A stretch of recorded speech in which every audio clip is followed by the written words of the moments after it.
वर्णिवेशरमणीय दर्शनं मन्दहासरुचिराननाम्बुजं पूजितं सुरनरोत्तमैर्मुदा धर्मनन्दनमहं विचिन्तये। असतो मा षड्गमय तमसो मा ज्योतिर्गमय मृत्युर्मा अमृतं गमयः। ओम शांति शांति शांति। આજની જ્ઞાન સભાની અંદર પધારનારા બધા જ ભગવદ ભક્તો વેદાંતાચાર્ય પુરાણ ઇતિહાસાચાર્ય અમે ફિલોસોફી શાસ્ત્રી રાકેશભાઈના હિતપૂર્વક જય સ્વામિનારાયણ। ગયા વખતની જ્ઞાન સભાની અંદર આપણે બધા શરણાગતિ વિશે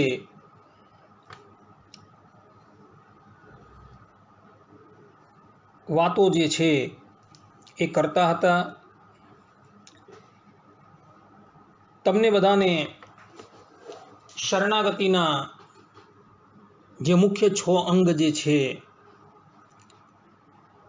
એની વિગતવાર દ્રષ્ટાંતો સાથે ચર્ચા કરીને વ્યવસ્થિત રીતે સમજણ પાડવાનો અમે પ્રયાસ કરેલો હતો।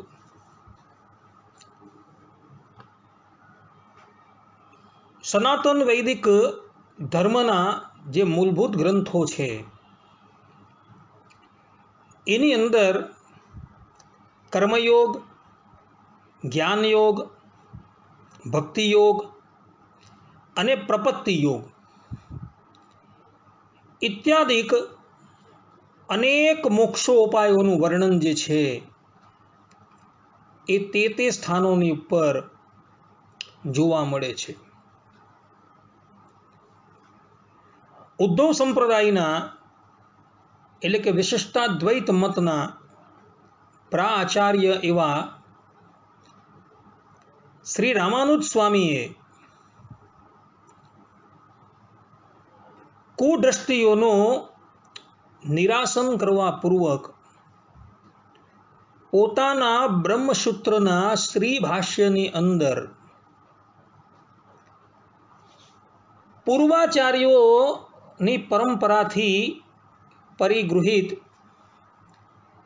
પ્રપત્તિ નામક પરમ યોગનું વિવરણ એ બ્રહ્મસૂત્રની અંદર વિસ્તારથી કરેલું જોવા મળતું નથી, પરંતુ એ પ્રપત્તિ યોગને એમણે ગુપ્ત રાખી ભક્તિને જ વેદાંત સિદ્ધ મોક્ષ ઉપાય બતલાવેલો છે। ભક્તો, રામાનુજાચાર્યજીએ પ્રપત્તિનું વર્ણન વેદાંત સૂત્રની અંદર કરેલું છે, પરંતુ યથાર્થ રૂપે પ્રપત્તિનું વર્ણન વેદાંત સૂત્રની અંદર જોવા મળતું નથી। ભક્તો, વેદાંત સૂત્ર પર એમણે શ્રી ભાષ્યની રચના કરેલી છે। ભગવાન સ્વામિનારાયણે એને શારીરિકાણામ ભગવદ્ ગીતા શવગમ્યતામ રામાનુજાચાર્ય કૃતમ ભાષ્યમ આધ્યાત્મિકમ મમ આ શ્લોકથી એને પોતાના આધ્યાત્મક શાસ્ત્ર તરીકે સ્વીકારેલા છે, પરંતુ વેદાંત સૂત્રની અંદર પ્રપત્તિનું જોઈએ તેવું વર્ણન રામાનુજાચાર્યજીએ કરેલું નથી। અને આ પ્રપત્તિ જે છે એ જ સંસારનું ઉલ્લંઘન કરવા માટે એક સાધ્ય ઉપાય છે, પરંતુ આચાર્યશ્રીએ વેદાંત સૂત્રમાં એને ગુપ્ત રાખેલું છે અને જીવાત્માને પરમાત્માની પ્રાપ્તિને અર્થે મોક્ષ ઉપાય રૂપે કેવલ ને કેવલ ભક્તિનું વર્ણન કરેલું છે। તો આચાર્યશ્રીએ આવું શા માટે કર્યું? તો તેનું કારણ એ જ છે કે એ સમયના જે વેદાંતી લોકો હતા તે બધા જ પ્રાયઃ પ્રપત્તિ એટલે કે શરણાગતિના નામથી જ અપરિચિત હતા। તેઓ બધા મોક્ષો ઉપાય માનવાની વાતથી તો ઘણા દૂર રહી ગયા હતા।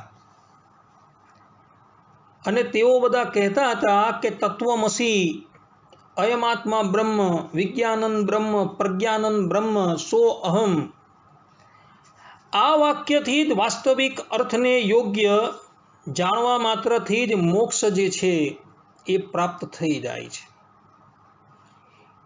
કહેવાનું તાત્પર્ય એ છે કે એ લોકો બધા આજે વેદોના જે મહાવાક્યો જે છે, જે મહાવાક્ય વસ્તુતાએ શરીરી ભાવનું પ્રતિપાદન કરે છે, તો એ આ મહાવાક્યોને ગ્રહણ કરી પોતે એમ જ કહેતા હતા કે ભાઈ આપણે સ્વયં જ જે છે એ બ્રહ્મ તત્વ છીએ, કે આપણે સ્વયં જ ભગવાન છે. પરંતુ આપણે જ્યાં લગીન વાસ્તવિક ભગવત સ્વરૂપનું જ્ઞાન એટલે કે આપણું પોતાનું જ્ઞાન નથી થયું ત્યાં લગીન આપણે બદ્ધ દશાની અંદર ફરતા હતા. પરંતુ જ્યારે આપણે આ તત્વમસી, અયમાત્મા બ્રહ્મ, વિજ્ઞાનન બ્રહ્મ ઇત્યાદિક વાક્યોનું જ્ઞાન થઈ ગયું અને આપણે પોતે જ બ્રહ્મ તત્વ છીએ, પછી ભક્તિ કોની કરવાની? કોઈની કરવાની નહીં. કોના શરણમાં જવાનું? કોઈના શરણમાં જવાનું નથી. તો આ પ્રમાણે પ્રલાપ કરવાથી એ લોકો એવું કહેતા કે ભાઈ આ વાક્યનું જો આપણે રટન કરી દઈએ તો આપણું કલ્યાણ આમ જ થઈ જવાનું છે, આપણે સ્વયં જ જે છે એ બ્રહ્મ તત્વ બની જશું. તે લોકો કહેતા હતા કે આ સંસાર જે છે એ બ્રહ્મ માત્ર છે અને જેની નિવૃત્તિ કેવલ ને કેવલ તત્વ જ્ઞાનથી જ થાય છે. અને તેની અંદર પણ કેટલાક લોકો આગળ વધીને એવું કહેતા હતા કે મોક્ષ પ્રાપ્તિ કરવા માટે કર્મ અને જ્ઞાન બંને આવશ્યક છે. આ બધા જે હતા તેની અંદર કેટલાક લોકો એવા હતા કે ભાઈ કેવલ તત્વમસી, અયમાત્મા બ્રહ્મ ઇત્યાદિકનું રટણ કરવાથી જો આપણે વાસ્તવની અંદર બ્રહ્મ થઈ ગયા છે તો આપણે કર્મનો આરંભ કરવાની કોઈ જરૂર નથી. જ્યારે બીજા કેટલાક એવા હતા કે નહીં ભાઈ, કર્મયોગ પણ જરૂરી છે અને જ્ઞાનયોગ પણ જરૂરી છે, એ બંનેનું આચરણ જે છે એ આપણે અવશ્ય કરવું જોઈએ. તો આવા જે વાદો જે હતા એના નિરાસન કરવા માટે શ્રી રામાનુજાચાર્યજીએ શ્રી ભાષ્યની અંદર ઘોષણા કરી હતી કે જ્ઞાન, ધ્યાન અને ઉપાસના ઇત્યાદિક શબ્દોથી કહેવાતી ભક્તિરૂપ અટટ જ્ઞાન પ્રવાહ જ મોક્ષનું અસાધારણ સાધન છે. એટલે કે કેવલ જ્ઞાન નહીં, કેવલ કર્મ નહીં, પરંતુ કર્મયોગ, જ્ઞાનયોગ સાથે જે ભક્તિનું આચરણ કરવામાં આવે તેનાથી જ જીવાત્મા જે છે એ આ સંસારનું ઉલ્લંઘન કરીને એ પરબ્રહ્મ પરમાત્માની પ્રાપ્તિ કરી શકે છે. અને સમસ્ત બ્રહ્મસૂત્રની અંદર રામાનુજાચાર્યજીએ આ જ બાબતનું પ્રતિપાદન કરેલું છે. પરંતુ રામાનુજાચાર્યજી વેદાંત સૂત્રની અંદર 1.4.1 ની અંદર આનુમાનિક અધિકરણની અંદર સ્પષ્ટ રૂપે લખે છે કે તસ્ય ચ વશીકરણમ તચ્છરણાગતિરેવ. અર્થાત કે ભગવાનને પોતાના વશમાં કરવાનું સાધન તેઓના શરણમાં જવું એ જ છે, બીજું કોઈ નથી. રામાનુજાચાર્યજી સ્પષ્ટ રૂપે આનુમાનિક અધિકરણની અંદર આ વાત લખે છે 1.4.1 ની અંદર કે ભગવાનને જો પોતાના વશની અંદર કરવા હોય તો તેનું સાધન એક જ છે અને તે છે શરણાગતિ. આ રીતે વેદાંત સૂત્રની અંદર આચાર્ય શ્રીએ ગુપ્ત રીતે શરણાગતિનું પ્રતિપાદન કરેલું છે. પરંતુ વિશેષ રૂપે તમે વેદાંત સૂત્રનું જો અધ્યયન કરો તો તેની અંદર રામાનુજાચાર્યએ કેવલ ધર્મ જ્ઞાન વૈરાગ્ય યુક્ત ભક્તિનું જ પ્રતિપાદન કરેલું છે. એનું કારણ જે છે એ અગાડી આપણે જે આ ચર્ચા કરી ગયા હતા તે હતું. કારણ કે એ જમાનાની અંદર લોકો વેદાંત વાક્યની ઓથ લઈને તત્વમસી અયમાત્મા બ્રહ્મ પ્રજ્ઞાનંદ બ્રહ્મ વિજ્ઞાનંદ બ્રહ્મ સો અહમ ઇત્યાદિક વાક્યની ઓઠ લઈને ભક્તિયોગથી કર્મયોગથી બધા નિવૃત્ત થઈ ગયા હતા. તો એ લોકોને પુનઃ ભક્તિ યોગની અંદર કર્મયોગની અંદર આરૂઢ કરવા માટે રામાનુજાચાર્યએ શ્રી ભાષ્યની અંદર કર્મયોગ અને જ્ઞાન યોગ સાથે ભક્તિ યોગનું નિરૂપણ કરેલું છે. આ એનું કારણ છે. પરંતુ ગુપ્ત રીતે તેઓએ શરણાગતિનું પણ પ્રતિપાદન આ ગ્રંથની અંદર કરી લીધેલું છે. માટે કેટલાક લોકો એવું માનતા ફરે છે કે રામાનુજાચાર્યજી કેવલ ને કેવલ જ્ઞાન યોગ કર્મયોગ સમુચ્ચય ભક્તિ યોગનું પ્રતિપાદન કરવાવાળા આચાર્ય હતા. કારણ કે વેદાંત સૂત્રની અંદર તેઓએ આ પ્રમાણેનું પ્રતિપાદન કરેલું છે. પરંતુ એ લોકોની ભૂલ છે ભક્તો. વેદાંત સૂત્રની અંદર 1.4.1ની અંદર આચાર્યએ શરણાગતિનું પણ પ્રતિપાદન કરેલું છે, પરંતુ એને ગુપ્ત રાખેલું છે. આચાર્ય શ્રીએ સંપૂર્ણ શરણાગતિનું પ્રતિપાદન જે છે એ શરણાગતિ ગદ્ય નામના પોતાના ગ્રંથની અંદર પરિપૂર્ણ રૂપે પ્રતિપાદન કરેલું છે. શરણાગતિ ગદ્ય જે છે એ ગદ્ય ત્રયની અંદર અન્યતમ એ ગદ્ય છે. સંપૂર્ણ આ ગ્રંથ જે છે એ ગદ્યની અંદર છે. અને આ શરણાગતિ ગદ્યની અંદર આચાર્ય શ્રીએ પોતાને અત્યંત અભિમત અને પોતાના પૂર્વાચાર્યોને અત્યંત અભિમત અને પરબ્રહ્મ પરમાત્મા શ્રીમન નારાયણને પણ અભિમત જે પ્રપત્તિ જે છે એનું વિસ્તારથી નિરૂપણ કરેલું છે. અને આ શરણાગતિ ભાષ્યની ઉપર અનેક ટીકાઓ લખાયેલી છે. એ ટીકાઓની અંદર પણ ટીકાકારોએ સ્પષ્ટ રૂપે કહ્યું છે કે જીવાત્માને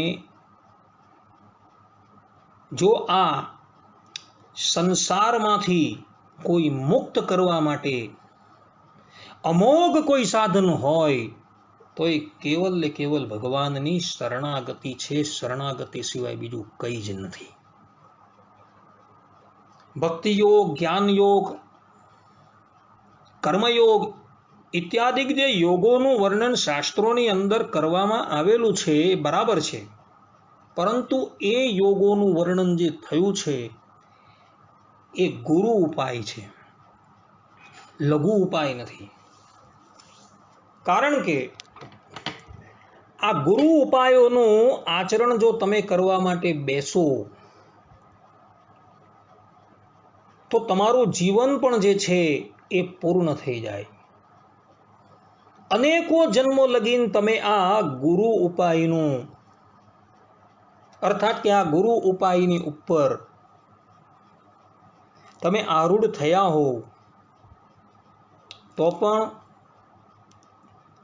તમે એ પરબ્રહ્મ પરમાત્માની પ્રાપ્તિ ક્યારેય પણ ન કરી શકો. પરંતુ શરણાગતિ એક એવો લઘુ ઉપાય છે કે જેની અંદર કેટલાય જીવાત્માઓ જે છે એ શરણાગતિ યોગની ઉપર આરૂઢ થવાથી એ આ સંસારનું ઉલ્લંઘન કરીને પરબ્રહ્મ પરમાત્માનો અનુભવ કરી શકેલા છે અને પરબ્રહ્મ પરમાત્માની પ્રાપ્તિ કરી શકેલા છે. જ્ઞાન યોગ, ભક્તિ યોગ અને કર્મયોગ એ પરબ્રહ્મ પરમાત્માની પ્રાપ્તિના ઉપાય છે. પરંતુ આ યોગનું આચરણ કરવાનું હોય છે તેની અંદર જીવાત્માએ અતિશય સાવધાન રહેવાનું છે. અને આ યોગનું આચરણ કરતા કદાચ જીવાત્માનું પતન થઈ જાય તો જીવાત્માને ઉગારનારું કોઈ રહેતું નથી. જ્યારે પ્રપત્તિ યોગની અંદર કેવું છે? પ્રપત્તિ યોગની અંદર જીવાત્મા પોતાનો ભાર સમર્પણ જે છે એ શ્રી ભગવાનને અર્પણ કરી દે છે અને પોતાના જીવનની જે નૈયા જે છે એવાના નાવિક તરીકે એ ભગવાનને સ્થાપી દે છે અને ભગવાનને વિનંતી કરે છે કે પ્રભુ આપ જ આ સંસાર સાગરથી મને પાર ઉતારો. અને જીવાત્મા પોતાનો સમસ્ત ભાર જે છે એ ભગવાનને અર્પણ કરી દે છે અને ભગવાન પણ નિર્વિઘ્ન એ જીવાત્માને આ સંસાર સાગરથી પાર કરી દે છે. પરંતુ શરત ત્યાં એટલી છે કે ભગવાન શ્રીમન નારાયણને એ નૌકાના નાવિક તરીકે સ્થાપવામાં આવ્યા. ત્યારબાદ એ શ્રી ભગવાન જે પ્રમાણે કહે એ જ પ્રમાણે એ જીવાત્માએ કરવાનું છે. શરણાગતિના જે 6 અંગો જે છે, અનુકૂલ્યશ સંકલ્પ, પ્રાતિકૂલ્યશ વર્જનમ, રક્ષિષ્યતિ ઇતિ વિશ્વાસો, ગુપ્તૃત્વ વર્ણમ તથા આત્મનિક્ષેપ, કાર્પણ્ય, ષડવિદા શરણાગતિ. આ શરણાગતિના જે 6 લક્ષણ જે છે એ 6 લક્ષણોનું એણે પાલન કરવાનું છે. આ પાલન કરવાની અંદર કોઈ શ્રમ પણ નથી હોતો. અને એ ભગવાન જે પ્રમાણે તમને નિર્દેશ કરે એ પ્રમાણે તમારે તમારું જીવન જીવવાનું છે. અને એ પ્રમાણે તમે તમારું જીવન જીવો તો તમે અવશ્ય સંસારથી પાર થઈ જશો. શાસ્ત્રોની અંદર શ્રીમદ ભાગવતના એકાદશ સ્કંદના 5મા અધ્યાયની અંદર યોગેશ્વરના સંવાદની અંદર સ્પષ્ટ રૂપે લખેલું છે કે જીવાત્મા જે છે એ ભગવાન શ્રીમન નારાયણના શરણમાં જવાથી એના બધા જ પાપો જે છે એ સમાપ્ત થઈ જાય છે. બધા જ ઋણોથી એ ઉર્ણ થઈ જાય છે. તો જીવાત્માઓએ જે અનાદિ કાળથી જે પાપ અને પુણ્યનો સંચય કરેલો છે તો ભગવાન એનો નાશ કેવી રીતના કરે છે? તો ત્યાં ઉપનિષદની અંદર સ્પષ્ટ રૂપે લખેલું છે કે એણે જે પુણ્ય કર્મ કરેલા હોય છે ને એ પુણ્ય કર્મ એના મિત્રોને, એના સગા સંબંધીઓને એ ભગવાન વહેંચી આપે છે. અને એના પાપ કર્મો જે છે ને એ એના શત્રુઓને આપી દે છે. અને એ જીવાત્મા જે છે એ પાપ અને પુણ્યથી પછી રહિત થઈ જાય છે. અને પછી જે એણે જે કર્મ કરવાના છે એ કેવલ ને કેવલ ભગવદ આજ્ઞા પ્રમાણે કરવાના છે. એની અંદર એણે ખાસ ધ્યાન રાખવાનું છે કે ભગવાનની આજ્ઞા મારાથી લોપાઈતી તો નથી ને, હું ભગવાનની આજ્ઞાને બરાબર પાળું તો છું ને. એનું ખાસ ધ્યાન રાખવાનું છે. કારણ કે એ પછી પોતાનું જીવન ભગવદ આજ્ઞા પ્રમાણે જો એ વિતાવતો હોય તો નવું કર્મ જે છે એનું બંધાતું જ નથી. નથી પાપ બંધાવવાનું કે નથી પુણ્ય બંધાવવાનું. પાપ પુણ્ય અધોય નિરંજનમ પરમ સામ્યમ મુપૈતી, કે પાપ અને પુણ્ય જે છે એને ધોઈ નાખી માયાના અંજનથી રહિત એવા એ પરબ્રહ્મ પરમાત્માની પછી એ પ્રાપ્તિ કરી લે છે. એટલે ભગવાન જે છે એના શરણની અંદર જ્યારે આવે છે ત્યારે એને પાપ અને પુણ્યથી મુક્ત કરી દે છે અને એના પાપ પુણ્ય જે છે આ પ્રમાણે વેચી દે છે બધાને, અર્થાત કે વહેંચી દે છે.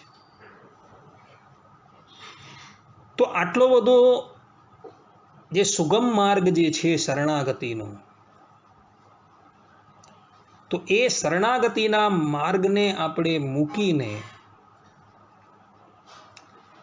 કર્મયોગ જેવો જટિલ માર્ગ, જ્ઞાન યોગ જેવો સાધન ચતુષ્ટયની અપેક્ષા રાખવા વાળો આ જ્ઞાન યોગ અને ભગવંત સ્મૃતિની અપેક્ષા રાખવા વાળો આ ભક્તિ માર્ગ આપણે શા માટે આચરણ કરવું જોઈએ? અર્થાત કે સ્વતંત્ર રીતે શા માટે આચરણ કરવું જોઈએ? હા, ભગવાનના પ્રપન્ન થઈને, ભગવાનના શરણાગત થઈને જો આપણે આ માર્ગોનું આચરણ કરીએ તો એમાં કોઈ વાંધો નથી. કારણ કે ભગવાનના શરણાગત થઈને પછી ભગવદ આજ્ઞા મુજબ જો આપણે આ ભક્તિ યોગ છે, જ્ઞાન યોગ છે અને કર્મયોગ છે તેનું આચરણ કરીએ તો એમાં કોઈ વાંધો નથી આવતો. જ્યારે સ્વતંત્ર રીતે તમે જો આ માર્ગનું આચરણ કરો તો એની અંદર તમને તમારા આ માર્ગ ઉપર અતિશય વિશ્વાસ છે, પરંતુ ભગવાનની ઉપર કોઈ વિશ્વાસ નથી, એ દોષ આવીને ઊભો રહી જાય. જ્યારે ભગવાનના પ્રપન્નો છે, ભગવાનના શરણાગતો છે, એ લોકોને કેવલ ને કેવલ ભગવાનની ઉપર જ વિશ્વાસ હોય છે. એ લોકો શરણાગતિને સાધ્ય ઉપાય માને છે અને જ્ઞાન યોગ, ભક્તિ યોગ અને કર્મયોગને કેવલ સાધન માને છે. એ લોકોના જીવનની અંદર કેવલ ને કેવલ શરણાગતિની મહત્તા હોય છે. આ જ્ઞાન યોગ, કર્મયોગ અને ભક્તિ યોગની મહત્તા હોતી નથી. એ કેવલ ભગવદ આજ્ઞા પ્રમાણેનું આચરણ. જ્યારે પેલા લોકો જે છે એ લોકોના માર્ગની અંદર, એ લોકોની સમજણની અંદર કર્મયોગ, જ્ઞાન યોગ અને ભક્તિ યોગની મહત્તા હોય છે, ભગવાનની શરણાગતિની મહત્તા હોતી નથી. એટલે આ માર્ગો જે છે એ શરણાગતિની અગાડી અતિશય ગૌણ પડી જાય છે. માટે આપણે બધાએ પણ સુગમ એવા શરણાગતિ રૂપી માર્ગ જે છે તેના પર જ આરૂઢ રહેવાનું છે. સાધનોનો વિશ્વાસ આપણે એટલો બધો રાખવાનો નથી, પરંતુ કેવલ ને કેવલ પરબ્રહ્મ પરમાત્મા શ્રીમન નારાયણનો જ વિશ્વાસ આપણે સંપાદન કરવાનો છે. ભક્તો, આ સિદ્ધાંત વાત છે. આટલું કહીને આ પ્રવચનને હું અહીં વિરામ આપું છું. હવે પછીના પ્રવચનની અંદર પણ આ જ વાતને આપણે અગાડી વિસ્તારથી જાણશું. ત્યાં લગીન બધા જ ભગવત ભક્તોને હેતપૂર્વક જય સ્વામિનારાયણ.